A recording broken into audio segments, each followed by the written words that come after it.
listening to Mira Business FM. Welcome back to Mira Business FM, 10 minutes past 12 on Wednesday, the 8th of October. It's a pleasure to have you this afternoon, broadcasting to you live from the Art of Living Mall. This is Daybreak with me, Inzamam Rashid, and we have a great guest in the studio who I'm going to bring in very, very shortly. A journalist from Khaleej Times, the author of the Mazz files as well, but also the man who has just conducted a fascinating investigation into TEDx. TEDx, of course, the kind of organization that we all know that's been going on for many years for its TED Talks. I've done a TED Talk myself back in the UK.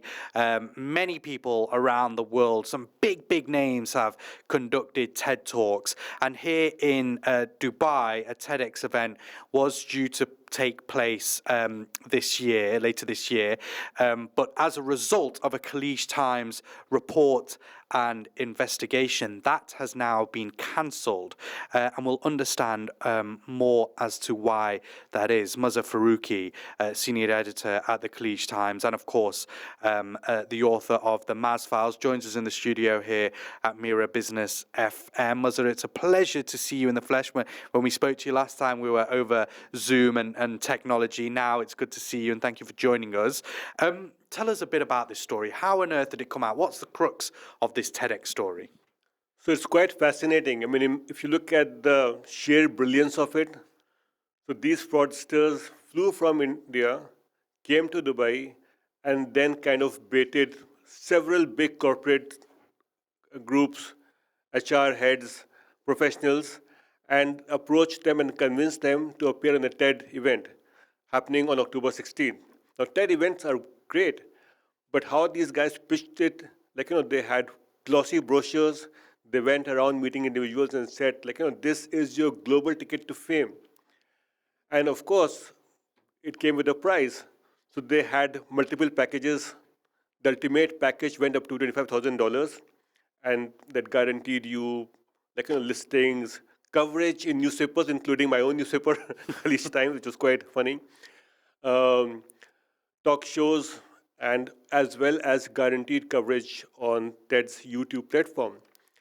So because they sent out mass emails and WhatsApp messages and held multiple meetings, by some stroke of luck, they approached one of our own staffers.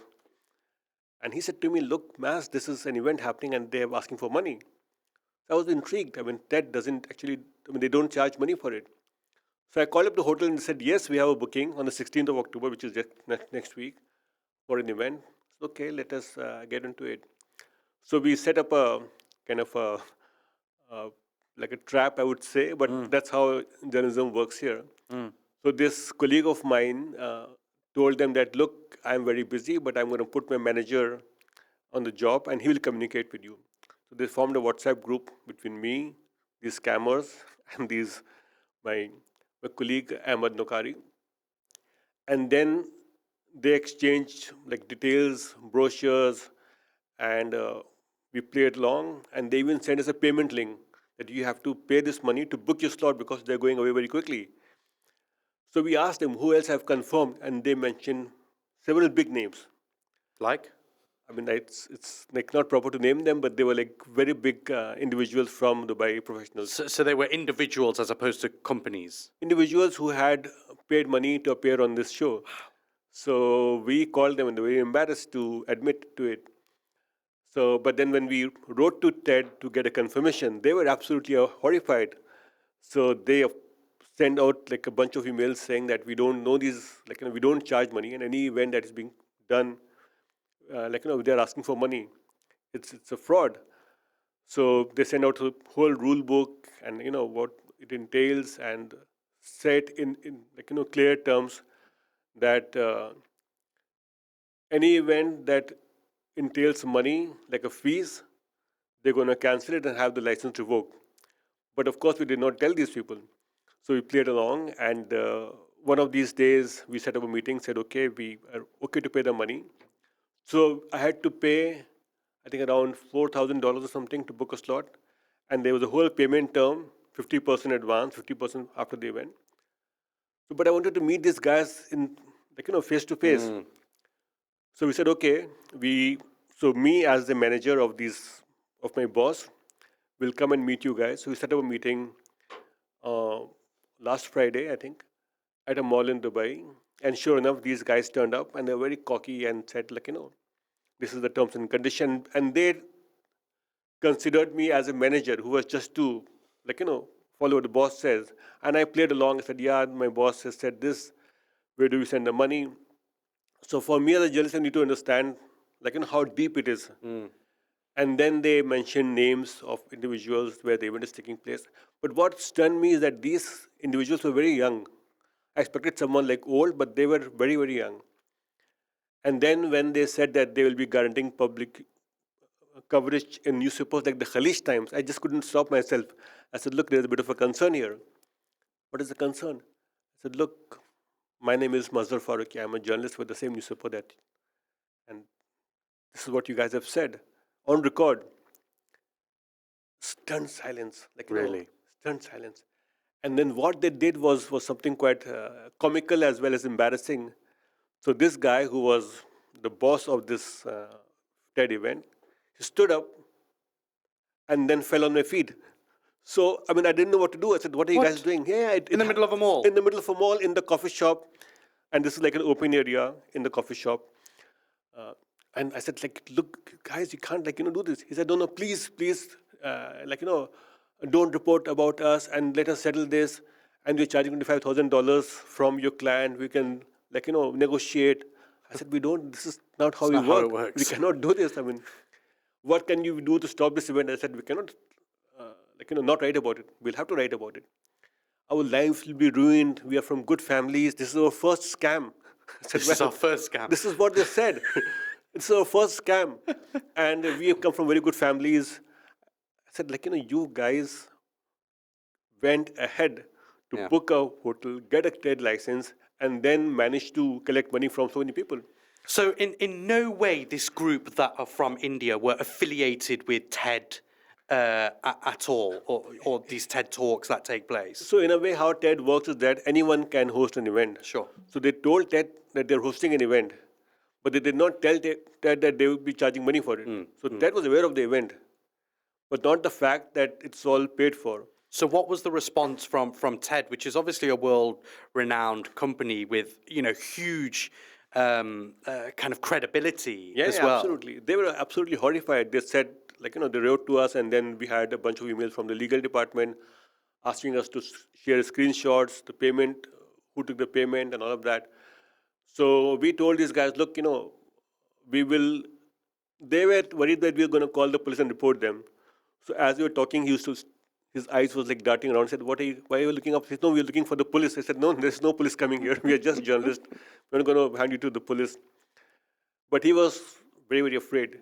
And he said, look, we're going to return the money. I said, okay, then we need proof.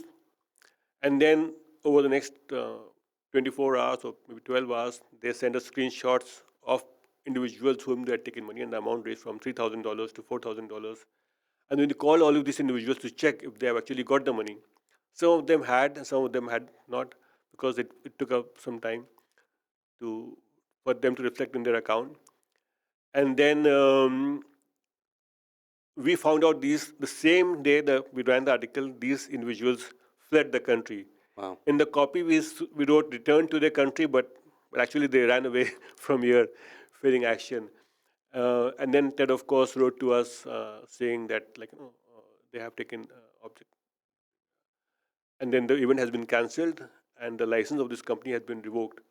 Wow. So, which is a good thing. But what was even more interesting is that after the article was published, we were absolutely deluged by emails and WhatsApp messages and on LinkedIn also about the number of people who had been approached by this company. Wow. So that is what stuns me. So how many people had actually paid money to this organization for this TEDx we will never get event? to know because, as journalists, our job stops at publishing a story. Sure. Now, whether they are refunded or not, we don't know. But we did try to get a few. So we will never know how many paid and how many were refunded. But did you have an idea of at least how many? So in the WhatsApp messages that, the screenshot that they shared, So about 6 or 7, and the amount ranged from $3,000 to $1,000 to whatever. So. And in terms of kind of verification steps that you took to confirm kind of any payments that were being demanded, what did you see in terms of that kind of verification? So they send us a payment gateway and a link, Right. and with the amount that we had to pay. So it was around, if I'm not mistaken, like close to 12,000 dirhams. Right. And of course, you had to pay in dollars. So it was PayPal and another payment gateway. I can't remember now. So, but even those who had paid money to appear on the show, if you look at it, even they were trying to, I wouldn't say scam, but like, pay money to kind of enhance boost their their profile. profile, of course, yeah. What's So- the reaction been to this kind of a story, Mazhar? Because obviously, like we've mentioned, TED is known worldwide. It's credible, you'd think. Have TED said now that they're going to review how they operate to make sure something like this doesn't happen again? I'm quite surprised that something like this hasn't already kind of happened before, or it has, but maybe, there haven't been as good journalists like you out there to uncover this if it has been going on before. But what's the kind of response been to your investigation? Response was staggering, as I said. Like, we were deluged by emails and messages, and even on LinkedIn, where the story was posted, it went absolutely crazy. And even as we speak, I was sitting in the studio, and we got messages from people who said, "Oh, we'd also been approached." So, and then when I looked up, I remember seeing a lot of stories being published elsewhere also about similar scam. So it is not new, but probably first in Dubai, or probably we don't know. I mean, it might have happened before also. What makes Dubai so, in a way, easy for these kind of things to happen and to lure people in to spend up to 25K for a speaking event? See, as I said, Dubai is the safest city, one of the safest cities in the world. And while the likelihood of someone being mugged on the street or someone breaking into your house is absolutely zero, but like any city that attracts startups, business owners, it also attracts, unfortunately, some criminals who are looking to make some money. And thankfully, like, they run into journalists like us, and then we expose them. Uh, but also the fact that, Dubai being, when people want to uh, enhance their profile, and they sometimes do things that they shouldn't be doing. Uh, so they think that, okay, if they have a TED talk in their profile, it's gonna, Yeah. and it does. It does make a difference. I mean, we remember back in the day, we busted, which was probably one of the world's biggest fake degree racket. So what was happening? I'm just digressing a bit. Is that colleges that did not exist, only on paper, people got these degrees, very fancy degrees, like, Midland College of New York or whatever. And they were getting jobs as vice presidents and CEOs of companies on the basis of these degrees, which didn't exist. So, with a real degree from an institution in India or Pakistan. So, And can I ask a bit about, so obviously you did this sting operation. And this is probably more of a personal question as a journalist myself. How is it that in Dubai, as Khaleej Times, obviously it's a hugely credible organization. How good is it that you as a journalist have the freedom to be able to do something like that in Dubai? see, to be honest, it's difficult.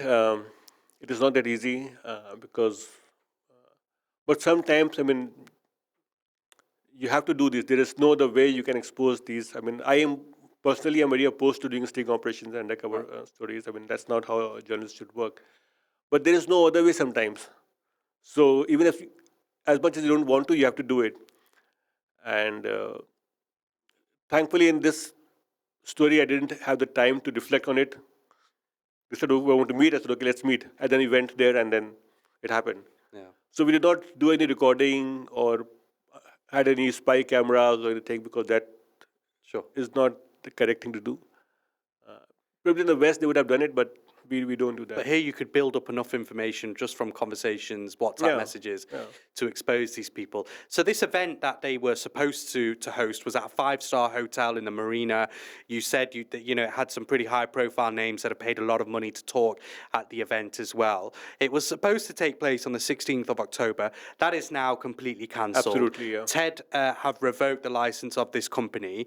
Not sure whether the money has been refunded or returned to some of these people, and we're not sure in total how much money was actually taken. How do you is there any way to take this story forward? What's your kind of next step on this story, or is that it? These people have been exposed now, and they'll most likely never be allowed to step foot in the UAE again.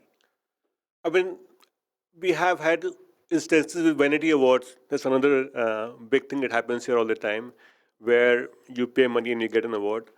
So there is no end to it. But of course, if you pay money to get an award which has got a brand like TED, then that is wrong. So hopefully TED will take strict measures and actually look into the profile of these individuals.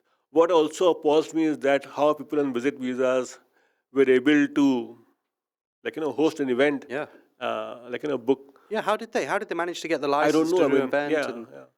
It's a big question. Yeah, absolutely.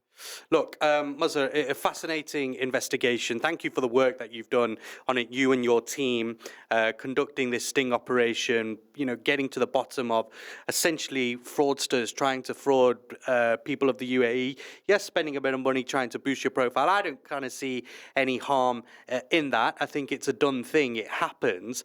But getting scammed out of it is obviously something that you do not expect whatsoever. But it's a sign that journalism can really benefit and do some good work that can essentially help people and protect livelihoods as well. So thank you for the work you do. Thank you for joining us on Mira Business FM. Fascinating conversation. I'm sure we'll catch up with some of your further investigations in the future. Absolutely. Thank you so much. No, thank you. Mazhar Farooqui, senior editor at Khaleej Times and author of the Mazz Files, here with us on Daybreak on Mira Business FM. Of course, remember, if you want to get in touch with us and talk about Mazhar's story, +971 52 278 9567 on the WhatsApp messengers. And of course, you can leave your comments on the live stream on YouTube right now too. It's coming up to 12:30. We're going to get the news headlines very shortly. Mira Business FM.